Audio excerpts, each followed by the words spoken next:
இடைத்தேர்தலில் வன்னியர்தான் ஜெயிக்க வேண்டும் என திருத்தணி திமுக எம்எல்ஏ பெண்களிடம் பேசும் வீடியோ இணையத்தில் வெளியாகி அதிர்ச்சியை ஏற்படுத்தியிருக்கிறது. நான் திருத்தணி எம்எல்ஏ, டிஎம்கே எம்எல்ஏ. நான் பார்த்தா மாவட்ட செயலாளராக இருக்கேன். நான் வெளியால் யாரும் கிடையாது. நானும் வன்னியர் தான். நான் சொந்தக்காரர் தான். நானும் இந்த காங்கிரஸ் தலைவர் கிருஷ்ணசாமி இருக்காங்க, அவங்க சம்பந்தி. அவருக்கு ரொம்ப ரொம்ப நெருங்கின சொன்னோம். சாதாரண சொன்னல ரொம்ப நெருங்கின சொன்னோம். நாங்க திருத்தணியில தளபதி கே விநாயகம் மெட்ரிக் மேல்நிலை பள்ளி மகளிர் கல்லூரி ஒன்று வச்சு நாங்க நடத்தினோம். எங்க அப்பா பேர் சண்முகம் ரெட்டியார்னு பேரு. அவரே வன்னியர் சங்கம் வச்சு நடத்தினவர் திருத்தணியில. திருத்தணில இருக்க சுத்துப்பட்டு கிராமம் பூரா அமாவாசை கூட்டம்னா அவர்கிட்ட தான் உட்காருவாங்க. அவர் என்ன சொல்றாரு அதை ஏற்றுப்பாங்க. தளபதி கே விநாயகன்றது யாருன்னா கிருஷ்ணசாமி, நான் சொன்ன காங்கிரஸ் தலைவர், அவருடைய மாமனார் தான். அவர் திருத்தணி எம்எல்ஏவா இருந்தார். அவர் பேர்ல தான் எங்க அப்பா ஆரம்பிச்சு இப்போ எங்க தம்பி நடத்திடுவாங்க. கிட்டத்தட்ட ஒரு 30 ஏக்கர் நிலத்துல 2000 பசங்க மேல படிச்சுட்டு இருக்கோம். அது முழுக்க முழுக்க எங்க அப்பா தான் எழுதினார். உயிர் தான் எழுதியிருக்காருன்னா, உலகத்தில் வாழக்கூடிய வன்னியர்கள் அனைவருக்கும் இந்த கல்லூரியும் இந்த பள்ளியும் சொந்தம் உயிர் எழுதி வச்சிருக்காரு. உங்களுக்கு அது தமிழ்நாட்டில் உலகத்தில் இருக்கிற வன்னியர் பூரா எங்க அப்பா எழுதுறது. ஆனா அவர் தான் ஏற்பட்டு அவர் தான் நிலத்தை வாங்கி வேற யாருக்கும் அது சம்பந்தம் கிடையாது. காரணம் என்னன்னா, படிப்பு நம்முடைய சமுதாயத்தை சேர்ந்த குழந்தைங்களாம் அவங்களுக்கு நல்ல படிப்பு கொடுக்கணுன்றதுக்காக அந்த அறக்கட்டளை ஆரம்பிச்சு இன்னைக்கு திருத்தணி டவுன்லயே நாங்க நடத்திட்டு இருக்கிறோம். பெரிய அளவுல நடக்குது கல்லூரி. நீங்க திருத்தணி வந்தீங்கன்னா பார்க்கலாம். தளபதி கே விநாயகம் ஸ்கூலு பக்கத்திலேயே எங்க வீடு. அதே மாதிரி காலேஜும் நடக்குது. முழுக்க படிக்கிற இந்த வரலாறு இவங்களுக்குலாம் கூட நான் சொல்லல. இப்பதான் முதல்ல நான் சொல்றேன். உங்ககிட்ட பேச மாட்டேன். நேற்று மீட்டிங்லாம் கூட நான் சொல்லல. அந்த மாதிரி இன்னைக்கு பண்ணிக்கிட்டு இருக்கிறோம். அந்த மாதிரி இந்த மாதிரி பாத்தீங்கன்னா உள்ளுக்குள்ள இருந்து சமுதாயத்துக்காக கொண்டு சேரவங்க நிறைய பேர். அந்த பின்புலத்துலதான் எனக்கு டிஎம்கே நான் உணர்வுபூர்வமா தளபதி மு.க. ஸ்டாலின் நான் எங்க ஊர்ல 15 வருஷம் முனிசிபல் சேர்மனா இருந்தேன். தொடர்ந்து ஜெயிச்சுக்கினே இருந்தேன்.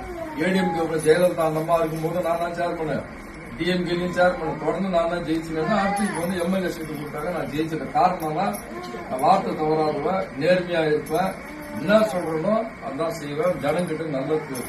குறிப்பா எங்க ஊர்ல பாத்தீங்கன்னா ஆண்கள் ஓட்டு 2வது, பெண்கள் ஓட்டு ஏடிஎம்கே நிக்கட்டும், யாருன்னா நிக்கட்டும். ஆனா அந்த ஓட்டை பொறுத்த வரையில என்ன மீறி எங்கேயுமே போவாது. மொத்த பேர் இருந்தா போடுவோம்.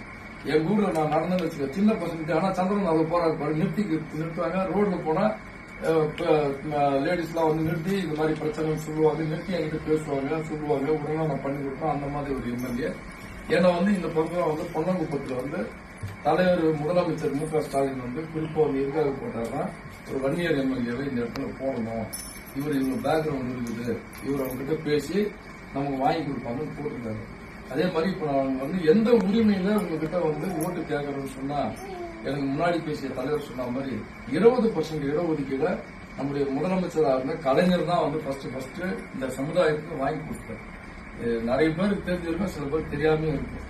அந்த 20% இடஒதுக்கீடு தான் இன்னைக்கு பாத்தீங்கன்னா நிறைய பேர் நம்ம வன்னியர் சமுதாயம், நம்ம சமுதாயத்துல இருந்து எஸ்பி ஆயிருக்காங்க, கலெக்டர் ஆயிருக்காங்க, காலேஜுக்கு போறாங்க. அந்த இடஒதுக்கீடுல தான் இன்னைக்கு வரைக்கும் இந்த சமுதாயம் முன்னேறி இருக்கு. அதுக்கு முன்னாடி எல்லாம் இந்த இடஒதுக்கீடு கிடையாது, நம்ம எல்லாம் போக முடியாது. அந்த மாதிரி ஒரு நிலைமை மாத்தி கொடுத்த கலைஞர். அதே மாதிரி நீங்க பார்த்தோம்னா நிறைய இதெல்லாம் பண்ணிட்டு இருக்காங்க. 10.5% இடஒதுக்கீடுன்னு சொல்லி ஒன்னு சொல்லி இருக்கிறாங்க. அதை செய்யணும்னு நினைச்சிருந்தா எடப்பாடி பழனிசாமி ஒழுங்கா பண்ணிருக்கணும். அதை பண்ண முடியாது தெரிஞ்ச 2021 தேர்தல் அறிவிக்க போறாங்கன்னு நல்லா தெரியும். தெரிஞ்ச என்ன பண்ணாங்க, 10.5% எந்த விதமான ஒரு விதிமுறையோ நடைமுறையோ 100% போட்டு அதை 10.5 கொடுக்கணும்னா எதை கட் பண்ணணும், எதை சேர்க்கணும், அந்த அதிகாரிகளை எல்லாம் வச்சு செக்ரட்டரிக்கு ஐஏஎஸ் ஆஃபீஸர் வச்சு பேசி யாராவது கோர்ட்டுக்கு போன உடனே ஜெயிக்க முடியாத அளவுக்கு உண்மையா இந்த வன்னியர் சமுதாயத்துக்காக அவங்க பண்ணிருக்கணும். ஆனா அந்த மாதிரிலாம் பண்ணல. எலெக்ஷன்ல 10.5% நாங்க அறிவிச்சிட்டோம், நாங்க வாங்கி தரோம் சும்மா நாளும் சொல்லி இன்னைக்கு அது செல்லாம போய் கோர்ட்ல போய் நின்று நம்ம குட்டு வாங்குற நிலைமை வந்துச்சு. கூட சட்டமன்றத்தில் முதலமைச்சர் அதை பத்தி பேசியிருக்காரு. மத்திய அரசாங்கம் ஒத்துழைச்சா நாங்க அந்த இடஒதுக்கீடு சாதி வாரியா கணக்கெடுத்து அதை பண்ணணும்ன்ற மாதிரி முதலமைச்சரும் சொல்லி இருக்கிறாரு. நம்ம சமுதாயத்துக்கு நிறைய பண்றாங்க. அதே மாதிரி மக்களுக்காகவும் நிறைய பண்ணிட்டு இருக்கேன். காலை சிற்றுண்டி, மக்களை தேடி மருத்துவம் கூட பார்த்தேன் நான். காலை சிற்றுண்டி ஒரு 3 பேர் வேலை செய்யறாங்க. இளம் தேடி கல்வியில நிறைய திட்டங்கள் போடுறாங்க. மகளிர் உரிமை தொகை கொடுக்குறாரு, பஸ்ல கொடுத்துருக்காரு. இன்னும் மகளிர் உரிமை தொகை எதனா 1-2 வரணும்னா நீங்க சொன்னீங்கன்னா அதையும் நான் வாங்கி தரேன் நானே கிட்ட இருந்து. அதே மாதிரி உங்க ஊருக்கு வந்து அரசூர் வருவாய் கிராமம் இருக்கு, பொன்னங்குப்பம் வருவாய் கிராமம் மாத்தணும் ரொம்ப நாள் கோரிக்கின்றது. வந்த உடனே இப்ப ஒன்றிய அவைத் தலைவர், இங்க இருக்கிற ஊராட்சி மன்ற தலைவர், ஒரு செயலாளர், கிளை செயலாளர், துணைத் தலைவர், இங்க இருக்கிற கட்சிக்காரர்கள், நிர்வாகிகள்லாம் வந்து எனக்கு வந்து சொன்னாங்க. உடனடியா வந்து அதை வந்து நோட் பண்ணி வச்சுக்கிறேன். நான் நேரத்தில் காலையில ஆபீஸ் நோட் பண்ணிக்கினேன். பொன்முடி அண்ணங்கிட்டயா வந்து நான் வரலண்ணா. அவங்க செய்திகளை உள்ளது உள்ளபடி தெரிந்து கொள்ள ரெஃப்ளெக்ட் நியூஸை சப்ஸ்கிரைப் பண்ணுங்க.